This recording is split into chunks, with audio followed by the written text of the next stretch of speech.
We need some pastors to be men of understanding, to know what they ought to do. We need some dads to understand what's going on and understand what you ought to do with your family. Dads, that's your family. You're going to stand before God one of these days and be judged for how they turn out. Take command of the situation. People say, oh, my kids won't obey. Are you feeding them still?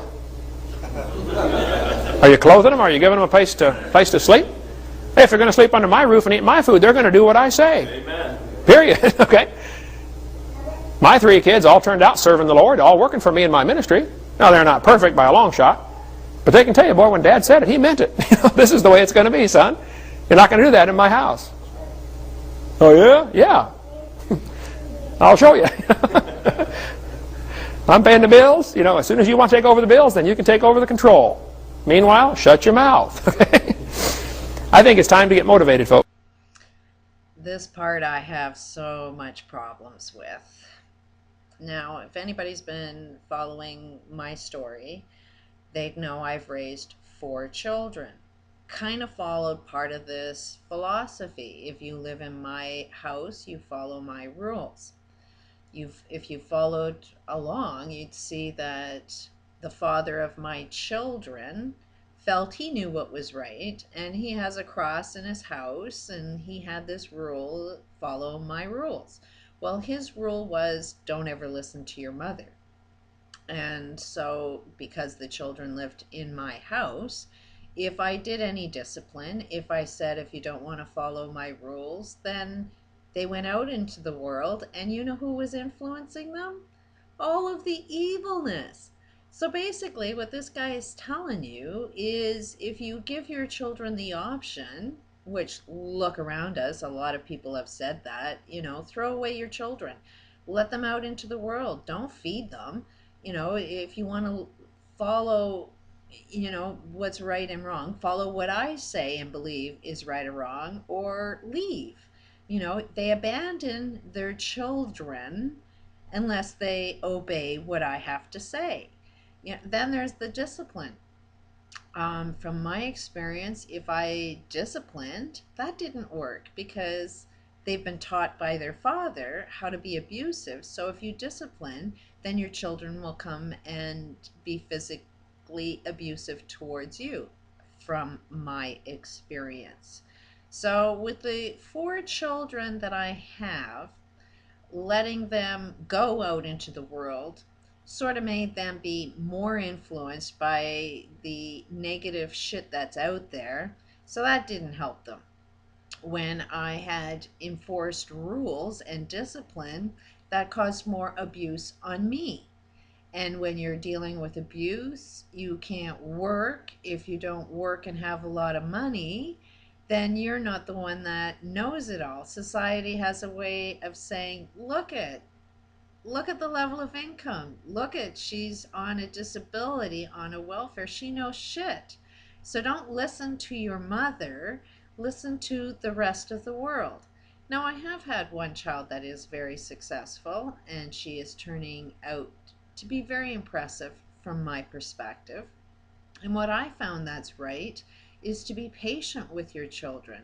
Make them think for themselves. Ask them questions. In what way does this give you what it is you want? What is it that you want? Why is it that you want?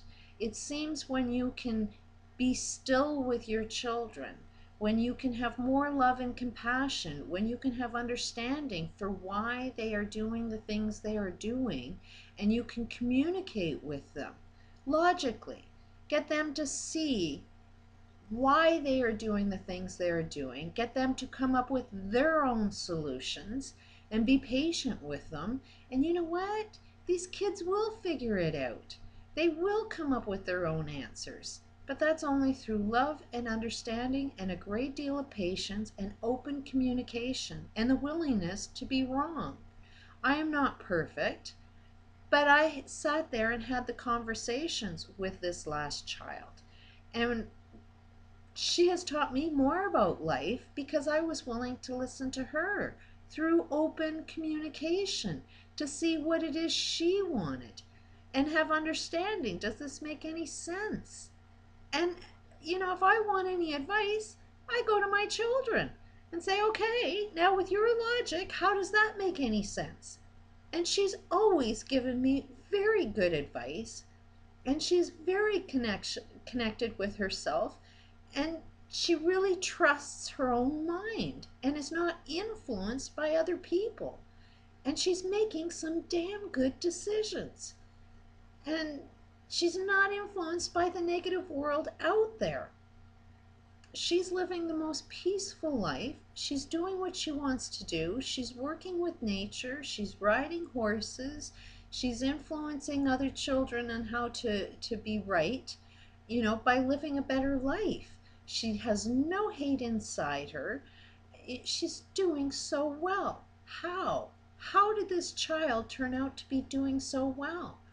Through love and understanding, communication, and the willingness for all sides to be wrong in order for us to find out what is right. So I totally disagree with this guy that living in my house, follow my rules, or I'm going to abandon you. Huge mistake there. Bad, bad, bad. This is why our society is falling apart. Way too many parents have abandoned their children based on this guy's logic of how to motivate children to do what's right and wrong. This guy doesn't know what's right or wrong, otherwise he wouldn't be suggesting we abandon our children. And yet he's teaching his children how to abandon their children unless they do everything that he says. And does he have all the answers? Clearly, no.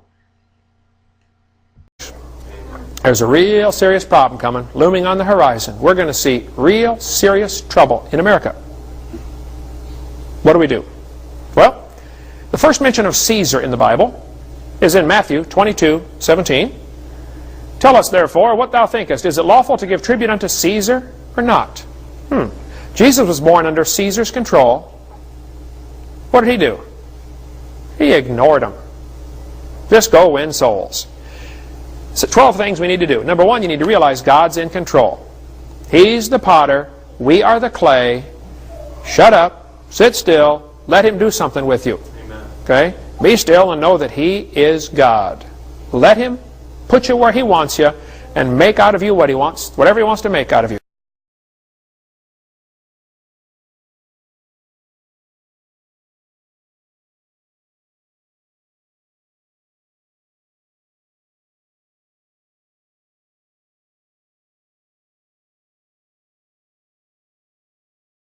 Out of you. He's the potter. Number two, be wise as serpents.